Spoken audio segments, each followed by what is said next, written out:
it do? Yo, man, listen. Today, I'm going to be making my last video on the Machines of War before they get released. This is more of a prediction, a personal, whatchamacallit, a personal preference video. So let's get right into it, yeah? So, first of all, I want to thank Nandi. This image you see in the middle of your screen, that is from Nandi's interview video. So I'll put his channel in the description. If you could, if you're not subscribed to him, if you could subscribe to him, that'll be greatly appreciated because without him making that video, this one wouldn't be possible. So th this video does give us a little bit of information that we did partially know, but it's clarified. So if you look at the bottom of your screen, you will see two abilities. This is the left ability of the Forgefiend, and this is the right ability. Left ability is add clear, and right ability is a fire hex / damage. The left ability consumes a resource, which means you have to pay for it. Like pay for it as in not monetary value, but resource value, and perhaps monetary value as well.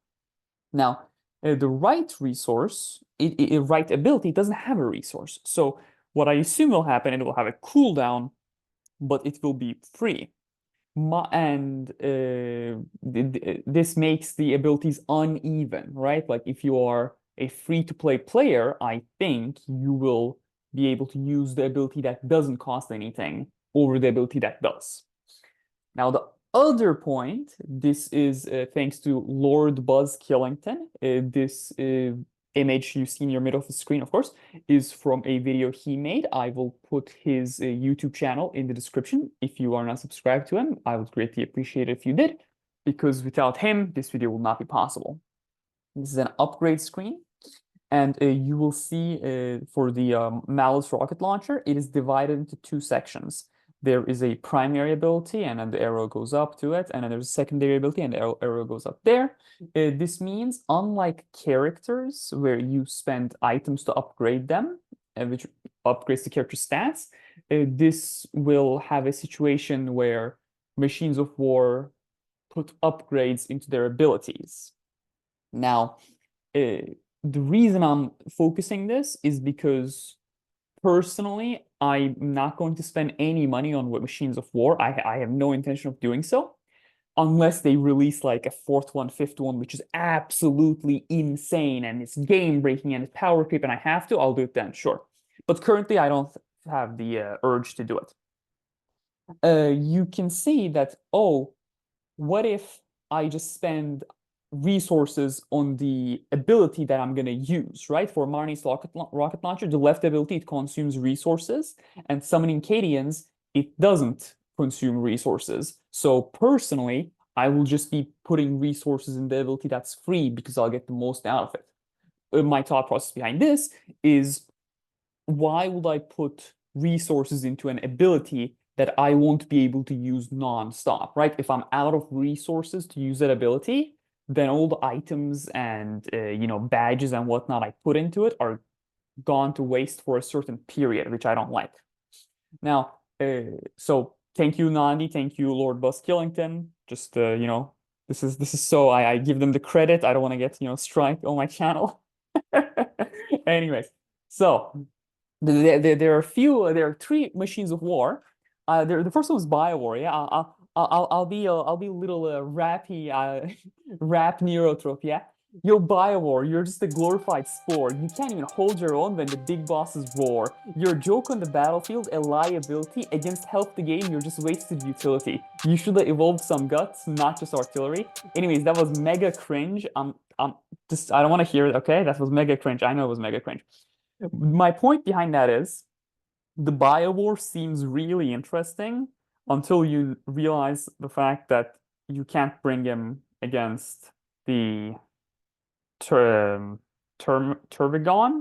Yeah, Turbigon, you can't bring him against the Winged Hive Tyrant, and you can't bring him against the Screamer Killer. So I think this is just not worth doing. He summons one Spore Mine. I don't know how Spore Mines will work because on tabletop they had, they have collision and sometimes they don't have collision depending on the edition. So AI do be AI sometimes, my focus ads and whatnot. So I don't care about that. I personally, I will not be going after the Biowar in the first event.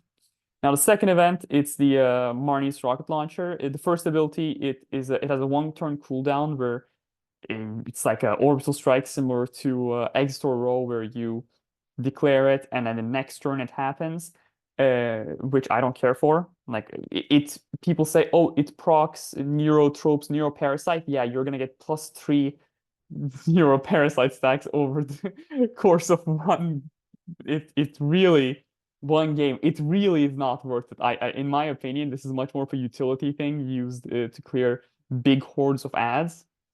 And the Cadian is a 2 turn cooldown, so you're gonna be able to summon 3 Cadians max. I mean, you know my feelings about the Cadians from that characters that need buffed. It's like more power to the people who want to use Kree than this thing to summon a bunch of Cadians. I really don't see it. Personally, I just think it's really not worth doing.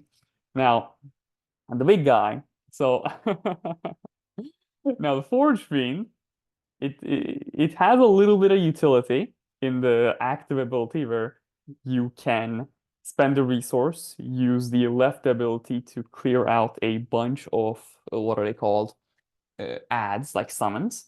And this thing, Forgefiend, is really good. I can see him being used in Mortarion Primes where you take Ulf, Jaeger, and the Forgefiend into the bellboy, I forget his name, Pestilent, I think, where he summoned, not Pestilent, fuck, Corodius? Good, I'm breaking the names. Goodness, worst video ever. I've been told, Draupnir fell off. His videos are not the same. The fame got to him. I've been told. Draupnir was never my friend. Goodness. No, my point is this character has a little bit of utility in one of their guild rate primes for Mortarion, which is one of the harder ones. So you can probably do a lot of damage with Ulf, Jaeger, and the Forgefiend, where you kill a lot of ads and the boss takes damage based on the ads you kill. So that's pretty cool. And the ability like the main ability that you can spam without resources, it just does flat damage and it doesn't rely on some Spore Mine AI. So personally, I'll be going after the Fortune because damage go burr. I'm a very simple guy. This is just what I will be doing. I am not telling any of you, oh, you should be doing this, you should be doing that. This is not that type of video, right? This is just my opinion. This is just Draupnir does a silly thing and I will be going to Forgefiend. Also, hot take, Forgefiend looks the best. Okay, it's not even close. The Forgefiend looks awesome. I don't even like Chaos, but Forgefiend looks really cool. Anyways, thank you very much for watching my video. Yeah, Blood Heroes Discord server. I'll put it in the description of the video. I'm currently working with the leadership to get a better image so you guys can actually see the Bloody Rose Discord server link on the bottom right. I know it's impossible to see. It's a very nice place. People are nice. You're nice. I want you there. When you join, say drop in your gang. It'll be really funny. Anyways, thank you very much for watching my videos. I greatly appreciate it. Have a good day and stay safe.